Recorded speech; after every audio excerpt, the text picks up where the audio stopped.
आइए बुलेटिन की शुरुआत करते हैं। पंचकुला के टाउन पार्क में 38वें वसंत उत्सव की शानदार रौनक बिखरी हुई है। मुख्यमंत्री नायब सिंह सैनी ने फूलों की इस अद्भुत प्रदर्शनी की बारीकी से अवलोकन किया और स्वयं सहायता समूहों के स्टॉल्स पर जाकर स्थानीय हुनर की सराहना की।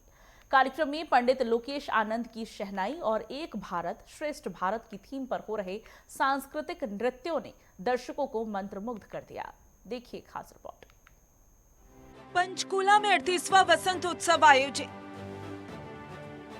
फूलों की महक और रंगों का उत्सव, हस्तशिल्प और सांस्कृतिक विरासत का अद्भुत संगम। पंचकूला के टाउन पार्क में वसंत की सुहानी खुशबू और रंगों का संगम देखने को मिला, जहां मुख्यमंत्री नायब सिंह सैनी ने 38वें वसंत उत्सव का भव्य आगाज किया।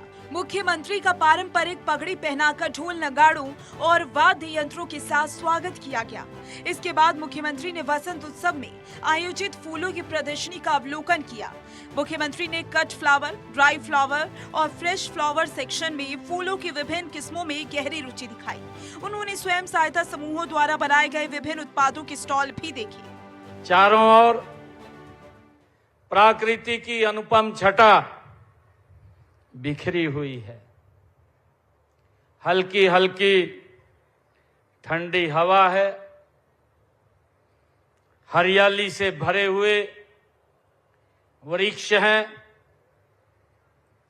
और खिले हुए रंग बिरंगे फूल हैं।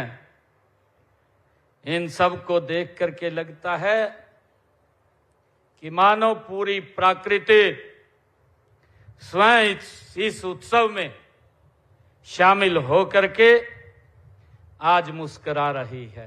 जब बसंत उत्सव आता है तो एक नई ऊर्जा का ये संचार होता है। मैं आप सबको बसंत उत्सव की ढेर सारी बधाई और शुभकामनाएं देता हूं।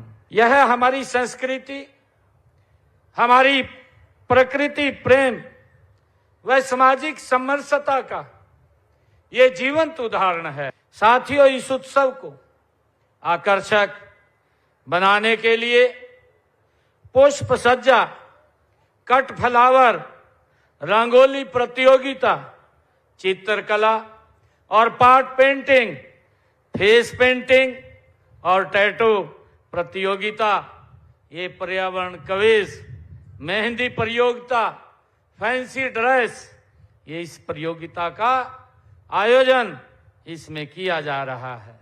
मैं इन सभी प्रतियोगिताओं में भाग लेने वाले प्रतिभागियों को भी मैं बहुत बहुत बधाई और शुभकामनाएं देता हूं। इन प्रतियोगिताओं के माध्यम से न केवल प्रतिभाओं को मंच मिलेगा, बल्कि बच्चों और युवाओं को रचनात्मक भी उनकी वो विकसित होंगे। साथियों, मैं आशा करता हूं कि वे पूरे उत्साह के साथ अपनी प्रतिभा का इस मंच के माध्यम से वो प्रदर्शन करेंगे। इस बार के वसंत उत्सव में क्या खास है? सूरजकुंड मेले की तर्ज पर आयोजन। 37 वर्षों के इतिहास में पहली बार इस उत्सव को विश्व प्रसिद्ध सूरजकुंड अंतर्राष्ट्रीय शिल्प मेले की तर्ज पर भव्य रूप दिया गया। इसमें न केवल फूलों की प्रदर्शनी है, बल्कि हस्तशिल्प और सांस्कृतिक विरासत का भी वैसा ही अद्भुत संगम देखने को मिल रहा है। एशिया के सबसे बड़े कैक्टस गार्डन का पुनरुद्धार। रखरखाव की वजह से लगभग 1 साल से बंद पड़ा एशिया का सबसे बड़ा कैक्टस गार्डन इस उत्सव के साथ ही जनता के लिए फिर से खोला गया। यह पर्यटकों के लिए इस बार का सबसे बड़ा आकर्षण है। एक पेड़ मां के नाम और ऑक्सीजन की। मुख्यमंत्री ने इस मंच का उपयोग पर्यावरण संरक्षण के बड़े संदेश के लिए किया। हरियाणा में 2.0 ऑक्सीजन की स्थापना और एक पेड़ मां के नाम अभियान के माध्यम से पर्यावरण को जन आंदोलन बनाने की नायब सरकार की कोशिश इस बार विशेष रूप से चर्चा में है। 2500 से अधिक फूलों की किस्में। इस बार प्रदर्शनी का दायरा बढ़ाया गया, जिसमें 2500 से अधिक विभिन्न प्रकार के फूलों और पौधों की किस्मों को प्रदर्शित किया गया। इसमें कट फ्लावर, ड्राई फ्लावर और फ्रेश फ्लावर के लिए अलग अलग विशेष खंड बनाए गए।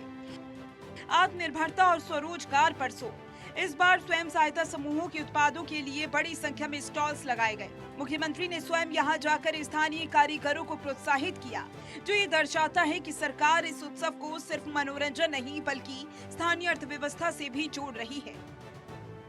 आयोजित कार्यक्रम में मशहूर शहनाई वादक पंडित लोकेश आनंद के निर्देशन में संगीतमयी प्रस्तुति भी दी गई। साथ ही एक भारत श्रेष्ठ भारत थीम पर विभिन्न राज्यों के सांस्कृतिक नृत्यों की शानदार प्रस्तुति भी हुई, जिसे दर्शकों ने खूब सराहा। मुख्यमंत्री ने कलाकारों के साथ समूह चित्र भी खिंचवाया और उनका उत्साहवर्धन किया। नायब सरकार की पहल स्पष्ट करती है कि प्रदेश में विकास के साथ साथ लोक कलाओं और कलाकारों को उचित सम्मान और मंच मिल रहा है।